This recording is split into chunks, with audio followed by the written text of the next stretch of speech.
Yo, good evening, or whatever time of the day it is that you are catching up with me. It's me, Ryan Hartley, from Always Better Than Yesterday. Let me just say thank you for taking the time out of your day to come and spend it with us and with me.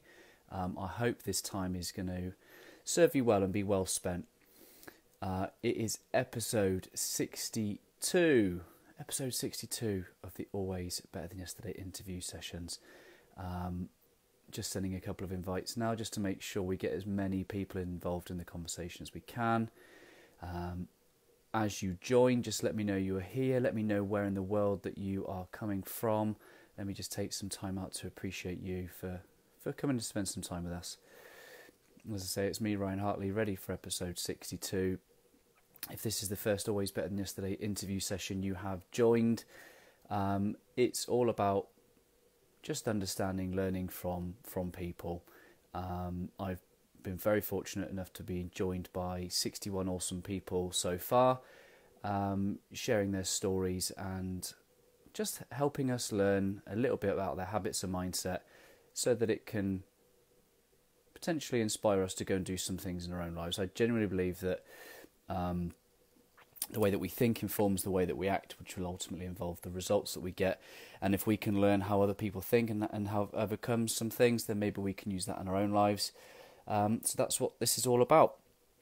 Episode 62 is with a connection of mine that I've made recently, and I know that he has a fantastic, inspiring, in-depth story that I'm really looking forward to helping him share. Hey Debbie, good to see you. Bill, Nat, Bob, Lucy, Ian, Jess, Chelsea, great to see you guys. Lisa, hello. I hope that we're all well. And let's just see if my guest is ready to come on. And he's not, so I shall send another invite just to make sure. Drop me some comments. Let me know what you've been up to. And I shall get this show on the road as soon as I can. There we go. There we go.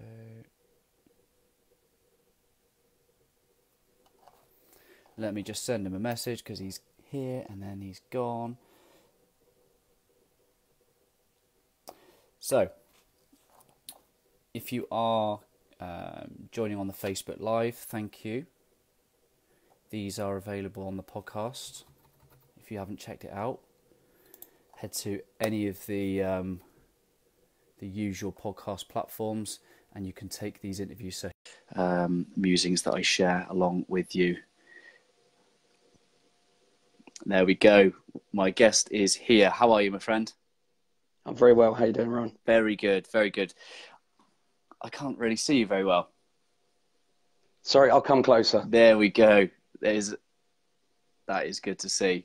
Good to see. My good friend, please do me the honour and the privilege of introducing your good self. So, I'm Chris Middleton. I'm 40 years of age, proud father of two boys, one 16, one 8. And feeling very privileged to be sharing this moment with you this evening. Amazing.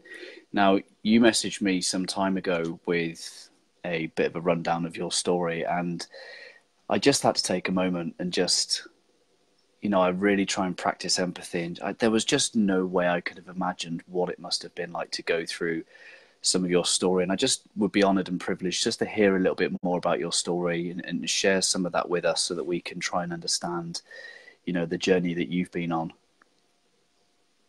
Yeah. Okay. So I'll try and do a whistle-stop tour so that we don't lose any followers. To put into some sort of context, from a young age, surrounded by mental health, in as much as my mum was a manic depressive and alcoholic, and as a result of that, at a young age, she tried to take her own life, as in when I was young.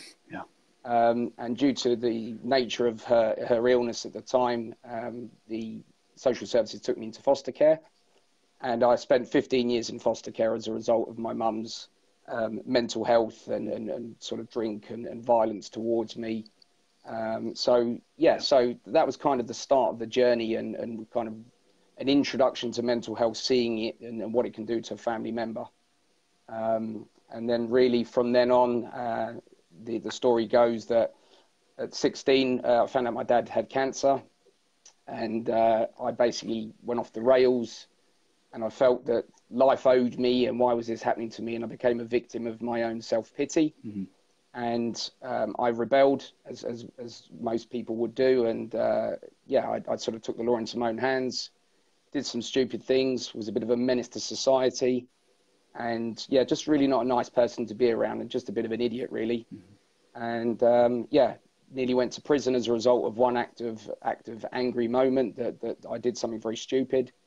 And that nearly cost me my entire life, really. So that was kind of the turning point for me, that I realized I was out of control. Yeah.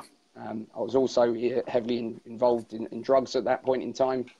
None of the stuff that I'm proud of, but stuff that's all made me who I am today, really. Sure. Yeah, sure. And that was kind of the journey. Dad passed away in my arms, and I then kind of had a sobering moment that I had to feel that I had to step up to the plate and try and, be a man and not show emotion to the rest of my family at the time. Mm-hmm. And then I kind of realized that things weren't going as one would have hoped. Mm. And I was hanging around with the wrong people, and I had a kind of a few characters in my life that, were not the sort of characters I'd want to be with now. Mm-hmm. And I realized I had to make a very conscious decision to get out of that life that I was in. Yeah. And that led me to fulfill my my boyhood ambition and dream to go and join the British military. Yeah. That happened, and then unfortunately during my time in the military, in my training of the infantry regiment I joined, my mum got ill with cancer, stage 3. I also got injured with a pre-existing knee injury, and unfortunately that injury was never going to go away, and it succumbed to my short military career. Mm-hmm. I then found myself in the year 1999, literally homeless, because I'd come out of the army 22nd of December with nowhere to go, no job, no prospects, coming back to a prospect of knowing my mum was going to pass away at some point, and concentrate on being around my mum and just kind of working on what we could do there, and trying to capture some of the time that we lost from the previous 15 years. Yeah. And then unfortunately got, as much as the army sorted me out and was the best thing ever happened to me in terms of my mental strength, my getting me into a great state of mind, I unfortunately fell back into old habits and got with the wrong people, found myself homeless for a short period of time, and then just decided that I couldn't carry on. It was all of what I'd learned in the army and the people I'd been around. I was letting them down. I was letting the memory of my father down. Yeah. My mum needed me, and I wasn't clearly in a fit state of mind then. So, I surrounded myself with some good people, and they kind of showed me the way and showed me the potential that I couldn't see, because I had too many limiting beliefs. And they believed in me and showed me a path, and I'm very grateful to those people to this day. Mm-hmm. Unfortunately, Mum passed away. Shortly thereafter, I just started a new job, and Mum passed away. And I met my wife, who I've been with for 19 years now, mm-hmm. and I became a dad at 23.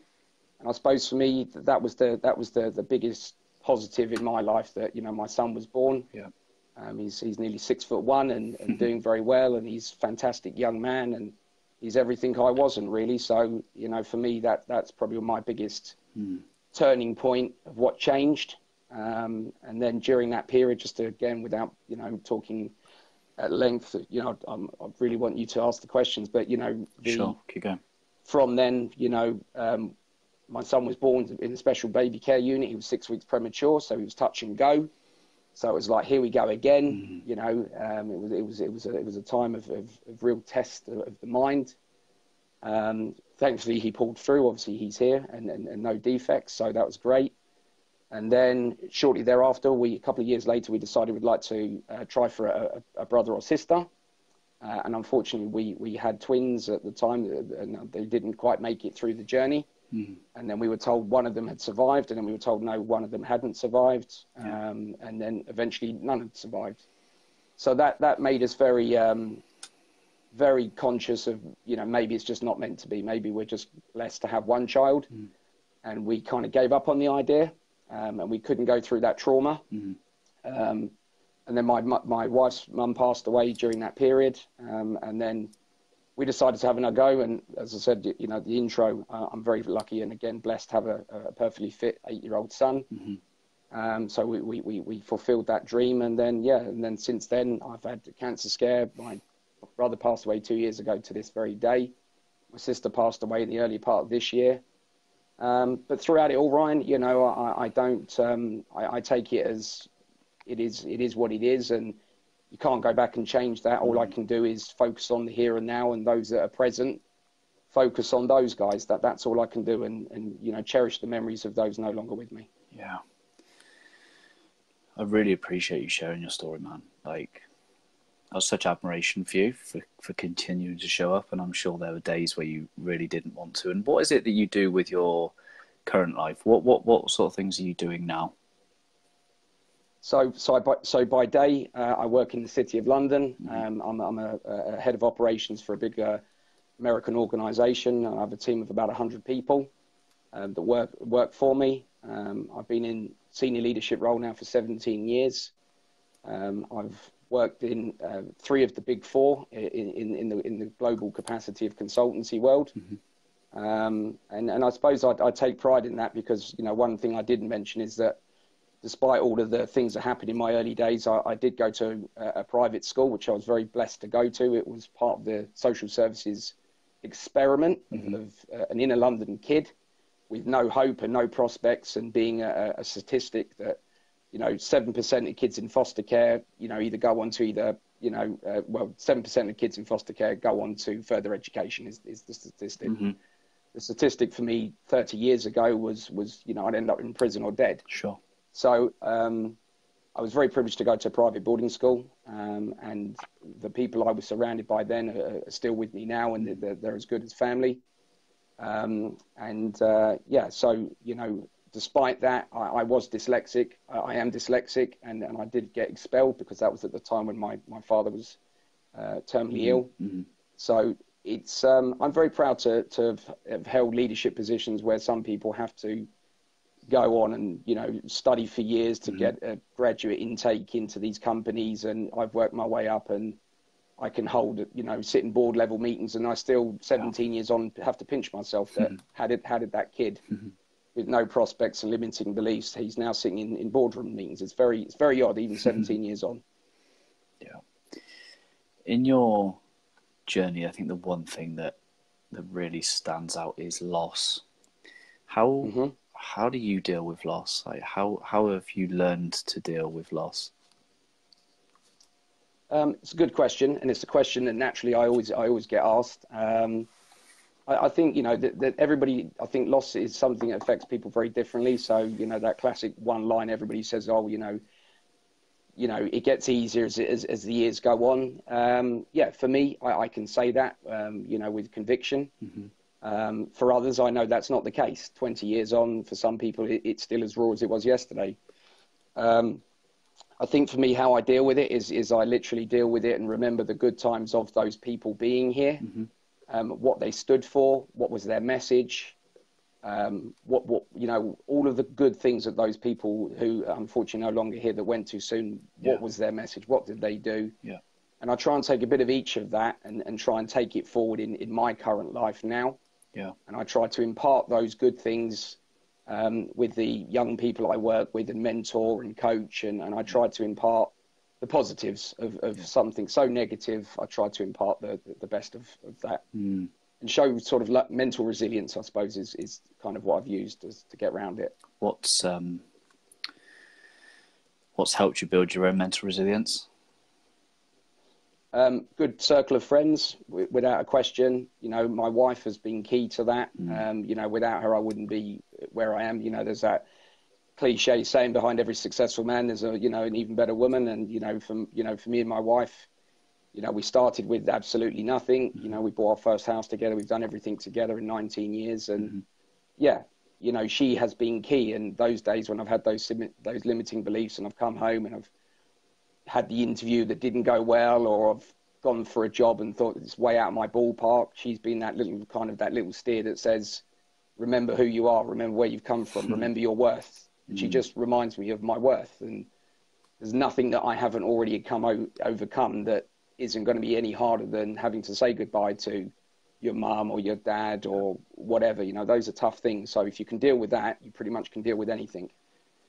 Shout out to Mrs. Middleton.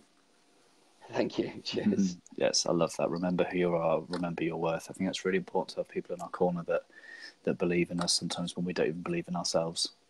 Yeah. Yeah. You're proudly sporting the StrongMen logo. Tell me a little bit about that story. Yeah, so I'm proudly sporting the StrongMen logo, and so StrongMen is an organisation that's very, very new. It's a charity set up 7 months ago by two great men, Dan Cross and Ifram, regarding bereavement. Both of them are contestants on a programme here that's called SAS Who Dares Wins. So it's very popular here in the UK. And both of those gentlemen have suffered severe loss and tragedy in their life as a result of something that's happened to them personally. They appeared on the show to go and test themselves and see where they were at. They then decided they'd formed a bond and felt that potentially there was a need for a group for men only to be able to share, you know, their feelings around bereavement and kind of open up to a taboo subject that we as men have always kind of been taught, you know, that you need to put on a stiff upper lip and not show emotion.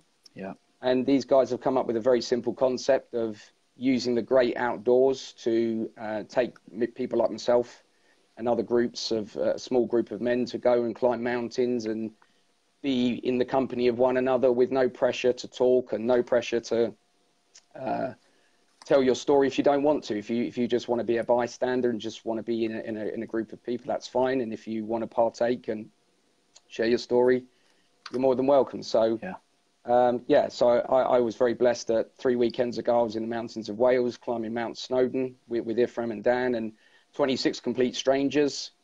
My anxiety for the 7-hour drive was through the roof. I nearly turned round and thought, can I do this?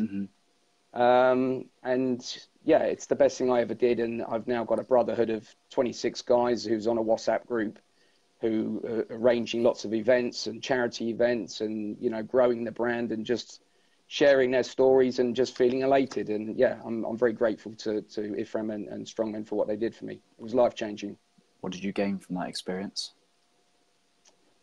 I gained that I went there to try and finally talk about, you know, some things I'd never really spoken about in terms of my own bereavement. And as a coach, as you know yourself, you know, I ended up finding that I didn't talk about my stuff. I ended up talking about others and helping coach others. So the default position was I went into coach mode, which I swore I wasn't going to do. I made an affirmation that whatever I do, I'm not going into coaching mode. I'm there to be me. I'm there, you know, and hear others' stories. And yeah, I came away with, you know, I literally felt like I was on cloud nine, you know, to talk to some guys that were in a similar situation who they'd just lost their father or next of kin, and they were in the very early stages of the grief process. I was able to share some of my coping mechanisms and see the difference that from the conversation on the Friday to the completion of the event on the Sunday, just that whole weight of the world lifted off their shoulders. And for someone who I've never met to turn around and go, you've had such a positive impact on me and how I feel, it's, you know, it's priceless. And as I say, we've all stayed in touch. We will continue to stay in touch. The guys have reached out to me today knowing it's my brother's anniversary today, and they're all, you know, StrongMen brotherhood behind you. So, yeah, it's not quite the Masonic order and part of that brotherhood, but it's a brotherhood in its own, and it's fantastic. Love that. Love that. You talk about your coaching and mentoring. How do you show up and help in that way? So I started back end of last year. I was suffering from chronic burnout, mental fatigue. I was in a dark place, like quite a few people that have appeared on your show at different points in their life. It's nothing new to me. It was just becoming more repetitive, and I felt that I needed to do something, and I couldn't keep relying on others to get me out of my own problem. So I thought, well, what haven't I tried? And I thought, well, do you know what? I'm going to, you know, try something different. So effectively, I started looking at YouTube, and I started, watching lots of Les Brown, Tony Robbins. I read Bear Grylls' book, Survival Guide of Life, and various things, and just found a whole new plethora of tools that I'd never used before in terms of mind techniques and things to pull out the locker. And then from that, I sort of thought, oh, what's next? What's next? And then people said, you seem really different. You seem really positive. What's the change? And then from that, I decided to take it to the next level of becoming a qualified life coach. And the whole, the thing behind it was never to go out and coach others. It was for me to understand me. How could I improve my mind? How could I understand things better? So I did that, and through doing it, naturally I shared that with people that I did it, and people said, oh, well, could you help me? And one turned into 2, 3, and so on. And then I got asked at my son's school, could I come in and do a bit of a speech about a day in the life in the corporate world of a senior leader? And I said, I can. But to just talk about being a leader in the corporate world to a group of, 200 school kids who are 16, 17, they're going to be bored. They'd probably be more interested in the journey. And I did that with clearly great success. And the school have then kind of said, would you come back and do this more often? And then we've got kids that would like to, we'd like you to try and mentor them. They're in a bit of a dark place, or they've got problems at home, and they could do with somebody that's non-authoritative. So yeah, that's what I've been doing ever since. I've been working with various schools, various kids, students, people are at university, and just kind of giving my time freely. So I made an agreement at the beginning of this year that for the whole of 2019, I would effectively give my time free to anybody that felt that I could benefit them, really. Love that. What, in terms of giving back, why is that important to you? Because I wouldn't be where I am today without that. Everybody, there's people on this, I'm not going to, I know the people well, the friends who have joined, I'm not going to mention their names, but they know who they are, but the friends and the people have become like my second family. They always say, we're so proud of what you did. And, but a lot of it's turning up and showing up for them. Like you said at the beginning, there are lots of times it's not, I don't live in this bubble of everything's great, everything's positive, the grass is green. And, I'm a realist, Ryan. I often say to people, I am a realist. I have good days and bad days, but I have more good days than bad. And I try to ensure that I show up for those people that count on me, that, have had my back from the very early days.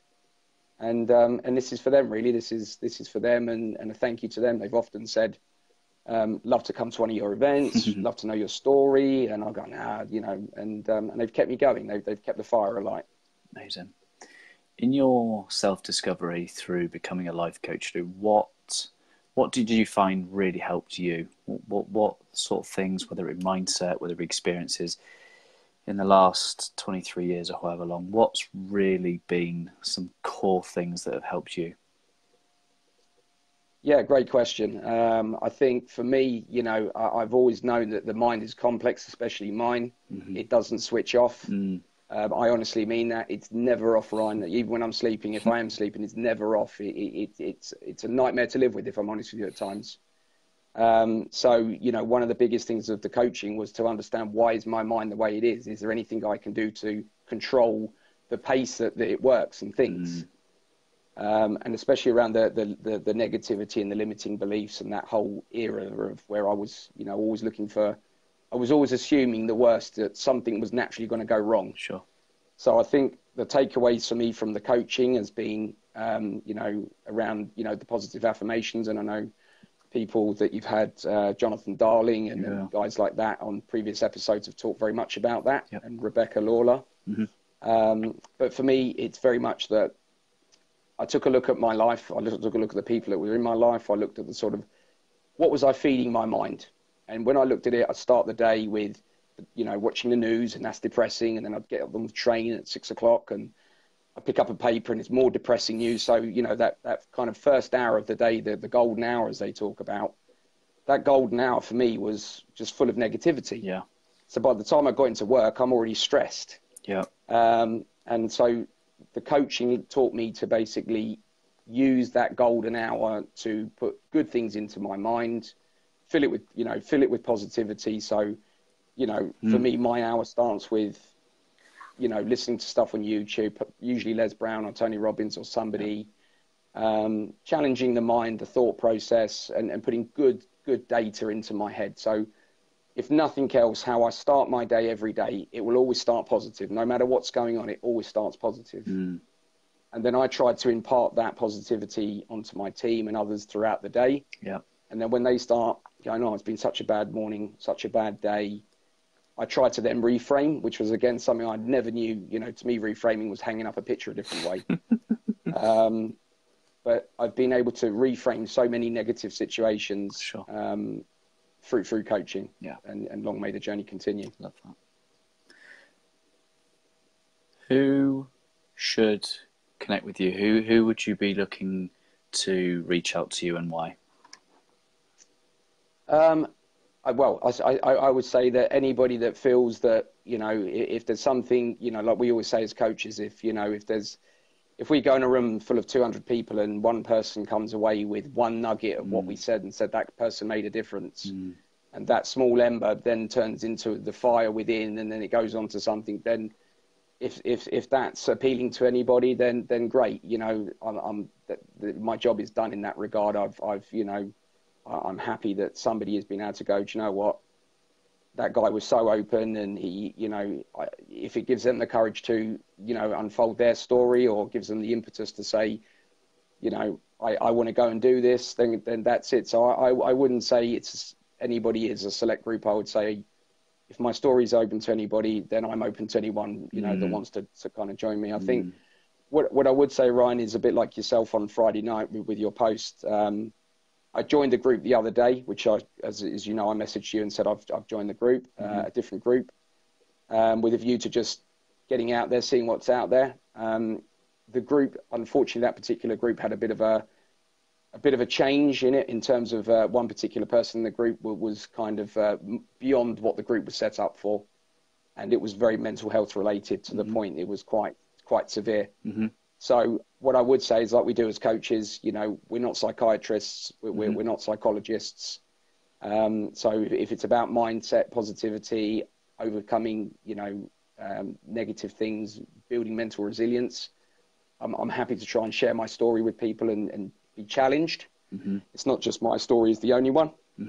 But if it's anything beyond that and people are looking for a psychiatrist, then as a coach yourself, we signpost, and I would signpost people and say, I'm not your man. One thing I want to take the time out to say is I think we connected nearly 6 months ago, and I think at that point you were starting to share a bit of your story, and I think you received a little bit of a few comments from people, and at that point I think you retrenched and were like, sod this, and I just want to admire and appreciate the courage that you have shown today by coming on and sharing this. I'm really, really grateful, really, really appreciate it. And if you're watching this live, just hammer the love heart emojis, give him as much as you can, just get those love hearts pounding up so we can see them popping up. And I guess my last question is, my ethos is about always better than yesterday, and I'm just curious to know what the phrase always better than yesterday means to you. Yeah, so, I've been racking my brain on this one, going through watching lots of previous episodes. I suppose for me, always better than yesterday for me is very simple. It's, what's gone has gone. It's in the past. We can't go back and change it. I talk a lot about circle of influence and controlling the things that are within our control to control. And being in the present is really an opportunity that at the start of our day, the day hasn't happened yet.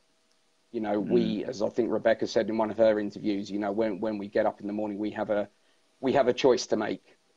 Do we start our day, with negativity and fear and worry, and am I going to go into my job today? It's the last day of my job, or is my boss going to call me in? And am I going to get bad news? We could all start that way, and that used to be me.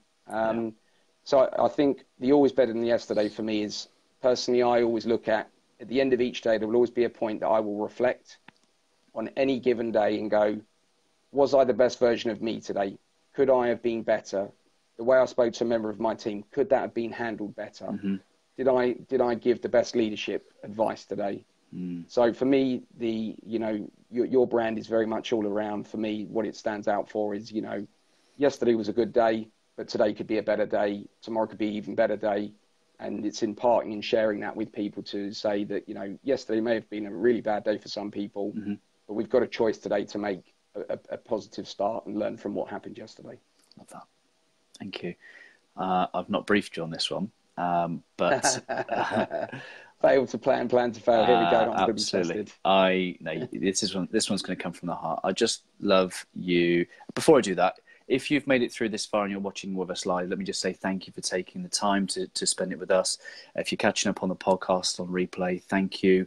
Hope this has been an inspiring interview that there's something either you or someone within your network will take away. Please do think of that one person in your network that will need to hear what Chris has shared with us this evening. Share it on your timeline, share it in your inbox, whatever you do, just make sure that one person gets to hear this message, because I think the one thing I've learned in the last 61 episodes is you just don't know who needs to hear this message.